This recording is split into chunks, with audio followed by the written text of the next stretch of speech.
It's been almost a month, can you believe it, of the India-China army standoff in Ladakh.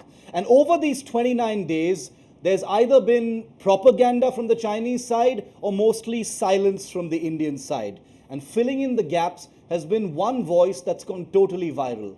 A person who remains anonymous called DetResFa, a person who has put out open source intelligence, satellite imagery in the most mesmerizing detail. And these images have now come to be representative of what's really happening on the ground between the Indian and the Chinese armies. Take a look, and then that person joins us live for the first time ever.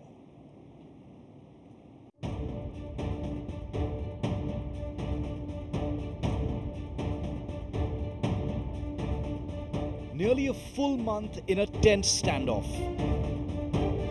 The world's two most populous nations locked in a menacing bind in Ladakh, with unending propaganda from the Chinese side and a studied silence from India. The sharpest view of the situation has been from the sky.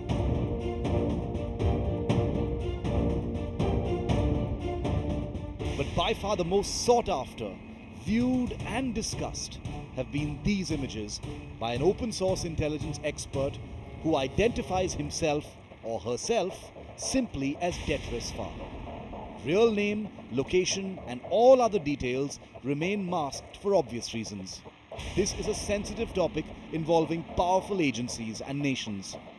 Employing commercial satellite imagery and open source reports, DetResFa's daily feed on social media has provided the most precise updates on the troop standoff. Each image explained in mesmerizing detail. Like this image of the Chinese buildup in the hot springs area, one of the 4 Ladakh flashpoints. Or this set of images appearing to capture Chinese boat movements on the Pangong Lake not far from another standoff point. Or this very viral image of India beefing up its forces near its positions at Pangong So and Gogra in response to China's border actions. Then there's this hugely followed image showing Chinese units climbing upwards from the base area at Finger 4 or 5 at Pangong So, creating a new trail. And finally, these fresh images of the large-scale Chinese activity near India's Gogra post. While his open source intelligence analysis has spoken for itself, DetResFa has also gained validation with his work used by several large media organizations. Linked to a larger intelligence and imagery company, Shadowbreak, DetResFa has chosen to remain anonymous. But it is only to India today that he's agreed to speak in an exclusive interview. From the shadowy secret world of open source intelligence, the images finally have a voice. In Delhi, Shiv Arur for India Today.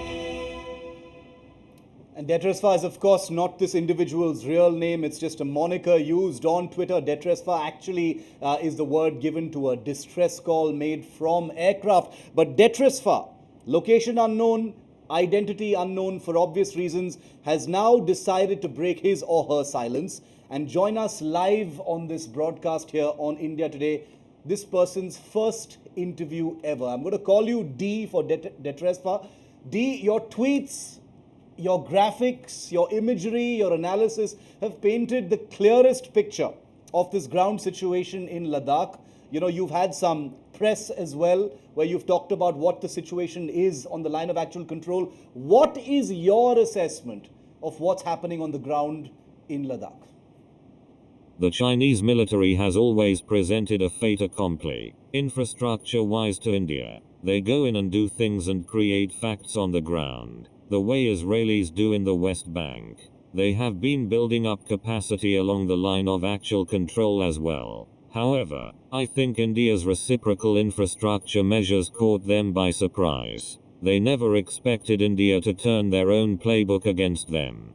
Combined with the political developments last year, specifically the revocation of Article 370, a reaction was expected. In respect to what we have been seeing at Ladakh's Galwan Valley, Pangong Lake and Hot Springs, it's a clear Chinese buildup of multiple things. You have living areas along with equipment and roadworks visible, all currently within China's claim area. India too isn't backing off. Interestingly, when you put images of days in sequence together and cycle through, you end up seeing how both sides matched forces almost mirroring It's each very other. interesting, D, how you say that, China has been surprised by how India has, turned the playbook, China's own playbook back at them. So China has been caught off guard by India's response on the line of actual control. Now, you've actually been one of the most credible voices. A piece you wrote yesterday went viral. You've been, one of the credible voices on this particular standoff in the absence of more authenticated and confirmed information from the army and the government. When did you start looking at this particular case really closely?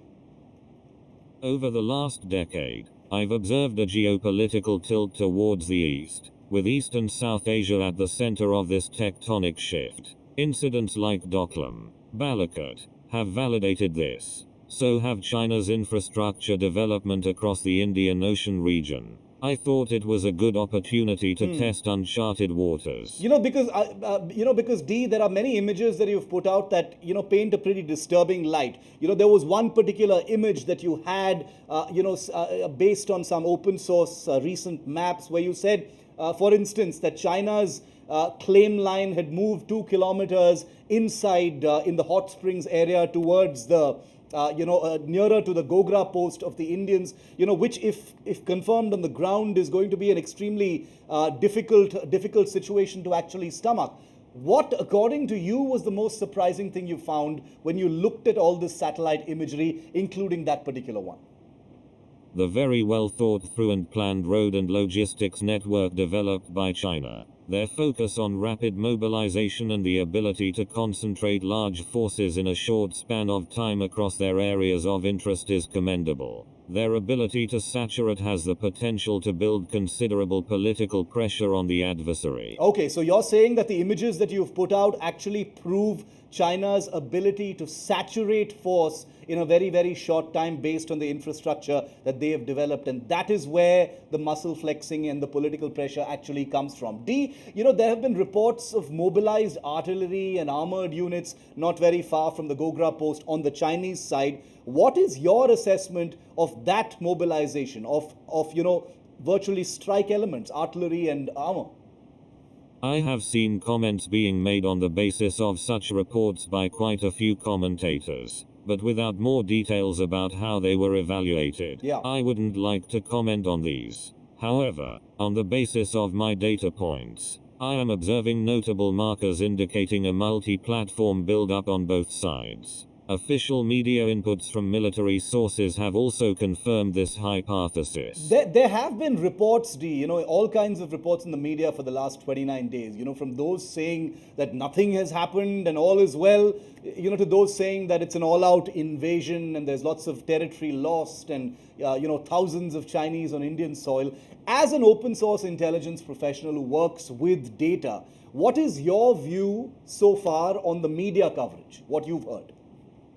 Media and social media in India and China at this point of time is full of misinformation, either out of a directed campaign or ignorance. I'm not sure. My personal opinion boils down to yes, something has happened. It's not like I've been monitoring over the last year, and it's definitely not something that can be ignored. Both sides are testing gray areas and displaying a recurring pattern of belligerence. However, given domestic realities on both sides, expect these gray areas to continue lingering. There's been a lot of fake, open source intelligence work as well, propaganda, by Pakistani and Chinese bots in an attempt to actually, paint a unrealistic picture of what's really happening. Does that hamper the good work that you and people like you are doing on this issue? Not at all. In fact, to someone who is comfortable with the idea of open source data generating intelligence, misinformation is also an important indicator of agendas and interests. Yeah. I recommend staying objective but internalizing these signals and incorporating them into pattern analysis.